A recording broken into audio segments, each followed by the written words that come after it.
My wife announced, "Delete every photo of your mom." I smiled. I'm a 34-year-old guy, and this all started on a random Tuesday afternoon at exactly 3:14 p.m.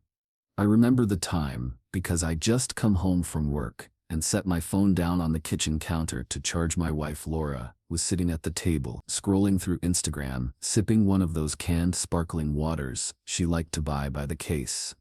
The late September sun was coming through the blinds, stripes of light on the floor, and I was thinking about what to cook for dinner. Then she looked up at me with this strange expression, was flat, not angry, not sad, just cold. "Delete every photo of your mom," she said. I froze. "What did you just say?" "You heard me," she replied, crossing her arms. "Every picture of your mom on your phone, on your computer, in albums gone." It was such a bizarre demand that for a second I laughed, thinking she was joking, but she didn't laugh. She just stared at me, eyes narrowed. Inside my head, alarm bells started ringing. My mom, Diane, had passed away 2 years earlier. Losing her had been the hardest thing I'd ever gone through. She wasn't just my mom, she'd been my anchor, the one person I could always count on. Had maybe a few hundred photos, most of them digital, that I backed up carefully. They weren't just pictures, they were memories. So I said, "Laura, are you out of your mind? Why would I delete photos of my mom?" Her face twisted. "Because you're obsessed with her. Every time I walk into the room, you're looking at some picture of her. You keep talking about her like she's still here.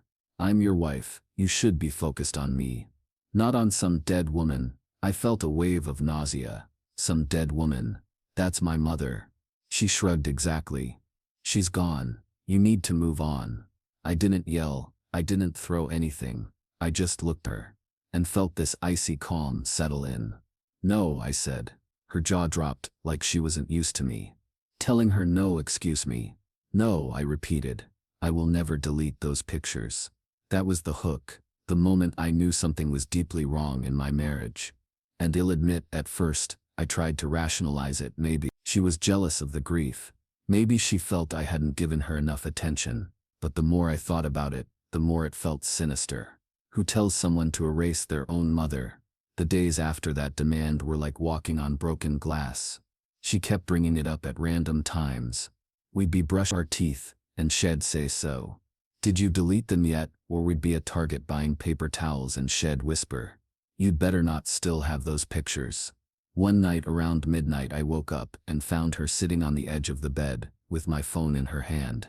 I snatched it back and said, "What the hell are you doing?" She said, "Just making sure you're not hiding them from me." That was when I started keeping evidence. I opened up my notes app and began writing down every date, time, and word she said. I took screenshots of our text conversations. I even set up my iPad to record audio when I left it charging on the kitchen counter. I felt crazy doing it, but something told me I'd need proof. At first I thought maybe she was just controlling. But then I noticed a pattern every time she got especially hostile about my mom. It was after she'd spent hours texting her sister Megan. I pulled our phone bill and saw hundreds of messages between them. That wasn't strange by itself. They were close, but the timing matched. And then one evening I overheard a snippet when she was on speaker. Megan said, "Just push him, hell, cave. Eventually. Then we'll be free of all that." Free of all that? What the hell did that mean? I decided to test it at dinner. I casually mentioned I was looking at Mom's recipe book today, thinking of making her lasagna this weekend. Laura's fork clattered onto the plate. "I told you to stop bringing her up." Within minutes she stormed into the bathroom with her phone. Sure enough, a text went out to Megan right away. I copied the number into my contacts and labeled it evidence. My best friend, Mark, a lawyer, told me, "Document everything, don't confront yet, just build your case." So I did. Over the next 2 months, the situation escalated. She started telling her friends that I was emotionally cheating with a dead woman. I only found out because one of them, Allison, pulled me aside and said, "Look, I don't know what's going on, but Laura keeps saying weird stuff about you and your mom." I showed Allison one of the recordings where Laura said, "If you don't delete those photos, I'll make your hell." Allison's eyes went wide. "She actually said that?" "Yup," I said, hitting stop on the recording. "And that's just one of many." Around Thanksgiving, the twist came. I got a message on Facebook from a guy named Ryan. He wrote, "Hey, I think we need to talk. I've been seeing your wife." My stomach dropped, called him immediately. Look, I didn't know she was married. Ryan said she told me she was single, but when I saw your picture on her Instagram, I realized the truth. I thought you should know. I asked him to send proof within minutes. He forwarded screenshots of texts. Laura telling him she wanted to start fresh. Laura saying I was clingy with his mom's ghost. Laura arranging hotel meetups. I saved them all that night. I confronted her. So, who's Ryan? Her face went white. I don't know what you're talking about. I held up my phone with the screenshots. Really, then why is he sending me these? She lunged for the phone, but I pulled it back. Don't even try. Her voice cracked. It's not what it looks like. Then explain. I said calmly. Silence. Finally, she muttered. Fine. Yes. I was seeing him, but only because you won't let go of your mom. That was her excuse. Cheating because I had photos of my dead mother. At that moment, I realized it wasn't just about control. She hated my mom. She hated that Diane had raised me to be strong, independent, unwilling to bow to manipulation. Laura wanted me to erase my mom so she could rewrite me from scratch. I said, you need to pack your things and leave. She sneered. Think anyone's gonna believe you over me? I'll tell everyone you're a creep, obsessed with your mom. I'll take half your money. You'll be ruined. That's when I smiled. Good luck. I've got everything recorded. Her face crumbled. That night she moved into her sister Megan's house. I locked the door behind her. And then I sat at the kitchen table pulling up all the evidence files, making copies, sending them to a secure cloud account. But the story didn't end there, because once I thought I was free, I learned just how deep the conspiracy between Laura and Megan went. When Laura moved out that night, I thought maybe things would settle, but I underestimated how much influence Megan had over her. Megan wasn't just her sister. She was her closest confidant, the one whispering poison in her ear. The very next morning, at 9:07 a.m. sharp, I got an email, subject line legal notice. It was from a Gmail address. No firm header, just a bunch of threatening lines. Per my attorney, you are required to transfer half of all marital assets immediately. Failure to comply will result in court action. I laughed out loud. The attorney was clearly Megan. The wording was sloppy, misspellings everywhere, and no contact info forwarded straight to Mark, my lawyer friend. He called me 2 minutes later, chuckling. That's not a legal notice. That's a badly written scam email. Save it though. It shows intent at 11:42 a.m. Laura texted, you'll regret this. Megan knows how to bury people. I didn't reply. I just screenshotted it. Weak. I dug deeper. I pulled credit card statements, cross-checked hotel charges, Uber receipts. The affair with Ryan was just the surface. There were 3 other names: Ethan, Kyle, and Jason, men she'd been seeing on and off for months. I had the proof in black and white: charges at restaurants I never to hotel stays when I was out of town, even Venmo, payments with stupid emojis like Kai. I organized everything into folders, one for texts, one for audio, one for financial records. My computer desktop looked like a prosecutor's dream. Meanwhile, Laura and Megan started a smear campaign. Suddenly, Facebook. There were posts from Laura about how I was mentally unstable and refusing to let go of the past. Megan commented things like, we've all tried to help him, but he refuses therapy. I didn't fight back online. Instead, I stayed calm. Every post, every comment, I saved screenshots, dates, times, URLs, wanted a complete archive. 2 weeks later, I got served. Finally, a real legal notice.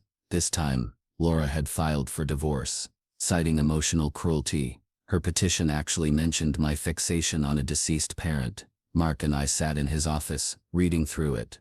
I asked, do you think a judge will take this seriously? He smirked. Not when we show them what we've got. We filed a countersuit, citing adultery, attempted fraud, and harassment. We attached the texts with Ryan, the audio recordings, the fake email from Megan. It wasn't just a divorce anymore. It was about dismantling the lies. Then came the twist. Mark hired a private investigator to look into Megan. Within 2 weeks, the PI came back with a bombshell. Megan had been the one pushing Laura into the affairs. She'd actually set her up with Ryan, through a dating app, pretending to be a friend, introducing them. Why? Because Megan and Laura were trying to position themselves to get my money. See, I had inherited a decent sum from my mom, about $180,000 in life insurance and savings.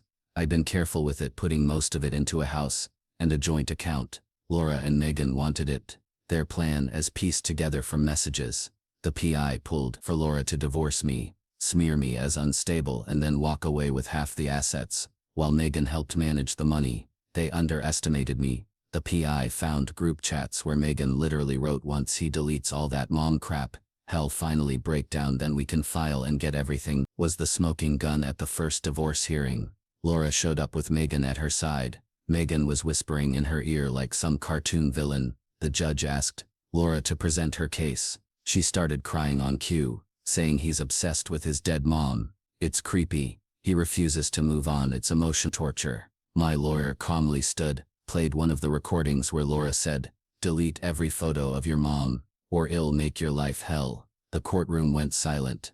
Then he handed over the folder with texts between Laura and Ryan. The judge flipped through them, face unreadable. Finally, Mark said, "Honor, this isn't a grieving husband. This is a man who lost his mother and preserved her memory. His wife and sister-in-law conspired to use that grief as a weapon to steal his inheritance.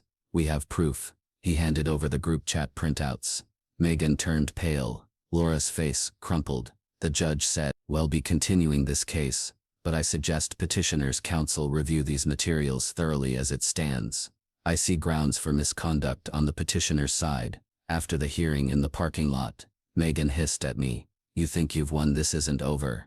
I smiled. Sounds like consequences from. At that point everything unraveled for them. Ryan gave a sworn statement confirming the affair and Megan's involvement.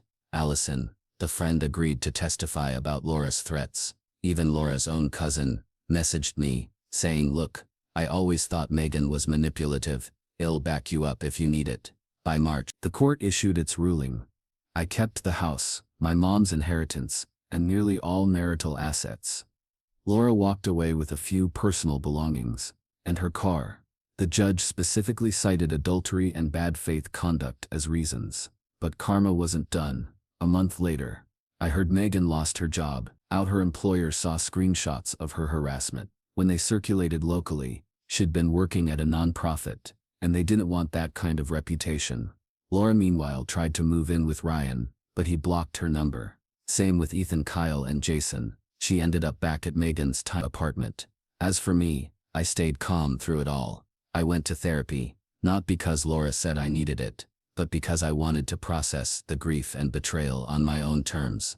My therapist told me, "You handled this with dignity. Most people can't imagine." Sometimes at night, I'll look through the photos of my mom on my computer, her smiling face, her hand on my shoulder, the way she looked at me like I could do no wrong. I whisper, "Don't worry, Mom. They didn't win," and I feel at peace. The best part, 6 months later, I met someone new. Her name's Rachel. She's kind, thoughtful, and when I told her about my mom, she said I'd love to see pictures of her. She sounds amazing. That's when I knew I'd finally found someone who understood. To Laura and Megan, if either of you ever read this, thank you for showing me exactly who you are, so I could walk away without regret. You wanted me to erase my mom, instead I erased you. Thanks for following this journey. Reddit, edit. Wow, didn't expect this to blow up. Thanks for the awards and kind messages for those asking. Yes, Laura and Megan tried to appeal, but the judge threw it out. They had no leg to stand on. I'm doing great now, and no, I never deleted a single photo.